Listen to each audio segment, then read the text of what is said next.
Off and டாப்னா பாத்துக்கோங்க. ஒரே ஒரு சாரி தான் என்னால ஓப்பன் பண்ண முடியும். ஓகேவா? எல்லா சாரியுமே என்னால ஓப்பன் பண்ண முடியாது. மாடல் பாத்துக்கோங்க மேம். இந்த சாரி புக் பண்றீங்க, புக் பண்ணிடலாம். Just 550 plus shipping ma'am.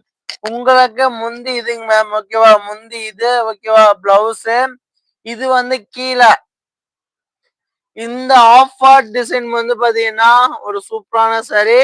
இந்த சாரி புக் பண்றீங்க, புக் பண்ணிக்கோங்க. இது பாத்தீங்கன்னா கீழே வரும். இந்த டிசைனிங் பாத்தீங்கன்னா உங்களுக்கு அப் மேல வரும். ஓகேவா? அப் அண்ட் டாப் சாரி இந்த சாரி. ஓகே, இந்த சாரி புக் பண்றீங்க, புக் பண்ணிக்கலாம். ஒரு சூப்பரான கலர் காம்பினேஷன் வந்திருக்கு. இந்த சாரியை புக் பண்றீங்க, புக் பண்ணி வச்சுக்கோங்க ma'am. Just offer price ma'am. ஓகேவா? Offer price. டிசைனிங் பாத்துக்கோங்க இப்படிதான் வரும். ஓகேவா? இந்த சாரியை புக் பண்றீங்க, புக் பண்ணிக்கோங்க. லைக் பண்ணாதீங்க, லைக் பண்ணிக்கோங்க. சப்ஸ்கிரைப் பண்ணாதீங்க, மறக்காம நம்ம சேனலுக்கு சப்ஸ்கிரைப்